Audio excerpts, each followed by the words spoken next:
కోనసీమ జిల్లాలోని 5 నియోజకవర్గాల రైతులకు భారీ ఊరటనిచ్చిన నిర్ణయం తీసుకుంది ప్రభుత్వం. లొల్లలాకుల పునరుద్ధరణకు కూటమి ప్రభుత్వం 74 కోట్లకు పైగా నిధులు మంజూరు చేసింది. ఈ కార్యక్రమానికి కార్మిక శాఖ మంత్రి వాసంశెట్టి సుభాష్ హాజరై ఎమ్మెల్యే బండారు కృషిని కొనియాడారు. ఎమ్మెల్యే బండారు సత్యానందరావు చేసిన కృషి అభినందనీయమని, రాష్ట్రంలో అభివృద్ధి కార్యక్రమాలు వేగంగా కొనసాగుతున్నాయన్నారు. ఎమ్మెల్యే బండారు సత్యానందరావు మాట్లాడుతూ ఈ నిధుల మంజూరుకు సహకరించిన అందరికీ కృతజ్ఞతలు తెలిపారు. లొల్లలాకుల పునరుద్ధరణతో 5 నియోజకవర్గాల రైతుల సమస్యలు పరిష్కారం అవుతాయని, అమలాపురం బొబ్బర్లంక హైవేకు కూడా ప్రయోజనం కలుగుతుందని వెల్లడించారు. సుమారు 2 లక్షల ఎకరాలకి ఈ రోజున లొల్లలాకులు శాంక్షన్ అవటం, సుమారు 74 కోట్లతో వ్యయంతో శాంక్షన్ అవటం, 2 లక్షల ఎకరాలకి ఇబ్బంది లేకుండా సాగునీరు అందించడానికి మరి సత్యానందరావు గారి ప్రయత్నం సఫలమైంది. సుమారు 5 కాన్స్టిట్యున్సీలు, 16 మండలాలు రైతాంగం మొత్తం ఈరోజు అందరూ కూడా సంతోషంతో ఈరోజు ఇక్కడికి రావడం జరిగింది. ఎన్డీఏ కూటమి పూర్తిగా అభివృద్ధి, సంక్షేమం, వెలుగులో వస్తున్న పెట్టుబడులు, రైతే రాజు కావాలనే ఆకాంక్ష. ఈరోజు సాగునీరు చూస్తే గత 5 ఏళ్ళు ఎక్కడా చూసున్నాం. ఏ రైతు ఇబ్బంది పడకుండా పుష్కలంగా సాగునీరు అందే పరిస్థితి, బస్తా మీద డబ్బులు ఇచ్చే పరిస్థితి, గంటల వ్యవధుల్లో అకౌంట్లో డబ్బులు పడే పరిస్థితి. అన్నదాత సుఖీభావ్ కింద సుమారు 3 విడతల అమౌంట్ కూడా రైతుల ఖాతాల్లో జమ చేయడం జరిగింది.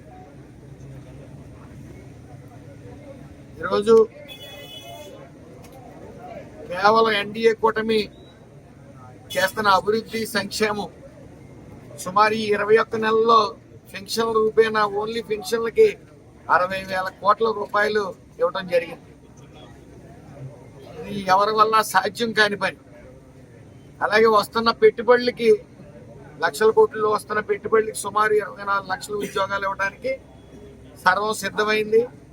మరి ఈ రాష్ట్రం నుంచే కాదు, ఇతర రాష్ట్రాల నుంచి కూడా వచ్చి ఇక్కడ ఉపాధి పొందే పరిస్థితి ఈ రోజు తీసుకోవడానికి ఈనాడు ఎన్డీఏ కూటమి ప్రభుత్వం తరఫున పెద్దలందరూ ముందుకు వచ్చినందుకు, నిధులు విడుదల చేసినందుకు మరొకసారి వారి కృతజ్ఞతలు తెలియజేసుకుంటూ, సాగునీటి యొక్క ప్రభుత్వం చూపుతున్న సిద్ధశుద్ధి, ఇందాకే మంత్రి గారు చాలా విషయాలు మాట్లాడటం జరిగింది. రైతే రాజు, రైతు బాగుంటేనే రాష్ట్రం బాగుంటుంది. దానికి తగ్గటువంటి ఏ విధమైన సౌకర్యాలు కల్పించాలో అన్ని కల్పించడం కోసం విజన్ డాక్యుమెంట్లు కూడా 2047లో 10 అంశాలు ఉంటే 5 అంశాలు వ్యవసాయానికే ప్రాధాన్యత ఇవ్వడం జరిగింది. అది నీటి భద్రత కానీ, డిమాండ్ ఆధారిత పంటలు కానీ, ఫుడ్ ప్రాసెసింగ్ కానీ, అగ్రిటెక్ కానీ, లేదా ప్రభుత్వం యొక్క మద్దతు కానీ, ఇవన్నీ కూడా ప్రత్యేకమైన దృష్టి ప్రభుత్వం కేంద్రీకరిస్తుంది. ప్రకృతి సేద్యం కానీ, లేదా బిందు సేద్యం కానీ, సేంద్రీయ వ్యవసాయం కానీ, వీటన్నిటి మీద కూడా భవిష్యత్తులో రైతులకి చాలా మేలు కలగబోతుందనే విషయాన్ని తెలియజేసుకుంటూ, మరి యొక్క లాకులు నిధులు అడిగితే గత ప్రభుత్వం ఆనాడు పాపం ఒక్క ఛాన్స్ ప్లీజ్ అని ఒక ఆయన ఇలా పాదయాత్ర చేసుకుంటూ వచ్చాడు. మన లాకులు పెంచి వచ్చాడు, అందరికీ ముద్దులు పెట్టుకుంటూ వచ్చాడు. బొబ్బాలింక నుంచి బయలుదేరి ముద్దులు పెట్టుకుంటూ లొల్లలాకులు దాటుతున్నాడు.